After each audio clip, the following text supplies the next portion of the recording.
had a major victory at the Supreme Court. And I want to go over it with you real quick so that you can be well educated, all right? Now, this is not, pull up your chair, because this is not just some dry legal update that I'm about to give you. It's one of those moments where law, morality, national security, and the culture war all intersect like a four-way stop with no traffic lights. I want to read to you the words that sparked a firestorm of legal drama in Washington, D.C. And these words were written in a lawsuit, and they were written by President Trump. And I quote, "The medical, surgical, and mental health constraints on an individual with gender dysphoria is inconsistent with the high standards for troop readiness, lethality, cohesion, honesty, humility, uniformity, and integrity." That one phrase put off a firestorm in the world of lawyers, especially among the liberals. Notice what he said. Notice it carefully. The medical, the surgical, and the mental health constraints on a person that has gender dysphoria is inconsistent with the following. Number one, readiness, lethal, cohesion, and there's a word that I found interesting, honesty. If you'll lie about who you are, how could you ever be trusted to tell the truth? Now, what does that mean? Let me break it down as only Professor Toto can. Let me educate this class like it's constitutional law 101 with a little twist of Toto truth, okay? Trump did not just issue some random opinion here when he said those words. He was acting as commander-in-chief of the greatest military in the world, a constitutional role entrusted to him in preparing and protecting the United States military. He alone is solely responsible for our military. Just like in Great Britain, the Queen or the King are solely responsible for the military. So he gave an executive order that said transgendered people cannot serve in his military. And that executive order was not about feelings. It was about function. Let's be real. The military is not a social experiment. It is a lethal, disciplined machine whose purpose is to defend and destroy when necessary. So when a president evaluates policies based on whether they increase or decrease that lethality, that cohesion, that integrity, all he's doing is his job. He's not being transphobic. He's being commander-in-chief. It's not about hating anyone.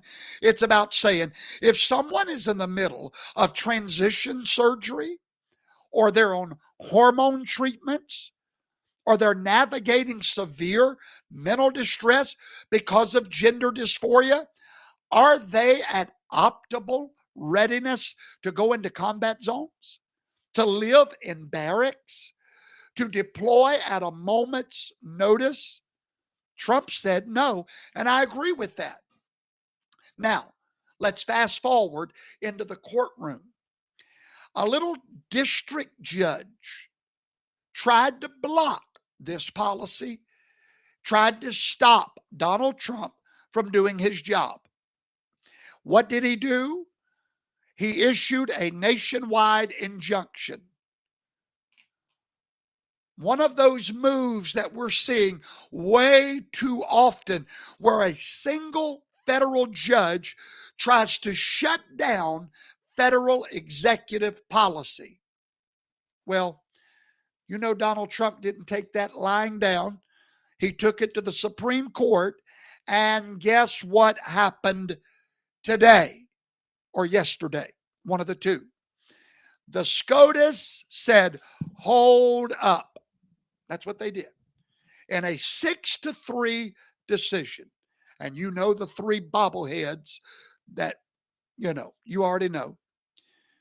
They all blocked, 6 out of 9, blocked that lower court injunction. And what does that mean? Again, Donald Trump's policy is law. It's in force. Why does that matter?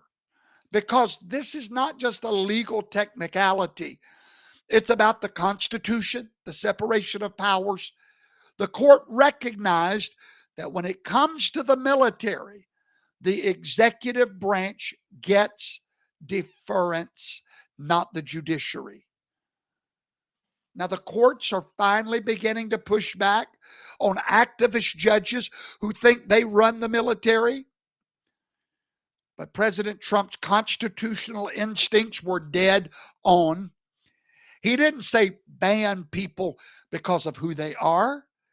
He said, we're going to set the standards of troop performance. And if you're undergoing major psychological and physical upheaval, that affects the mission. Now, let's remember something, class. Let's remember something. The military disqualifies people that have diabetes.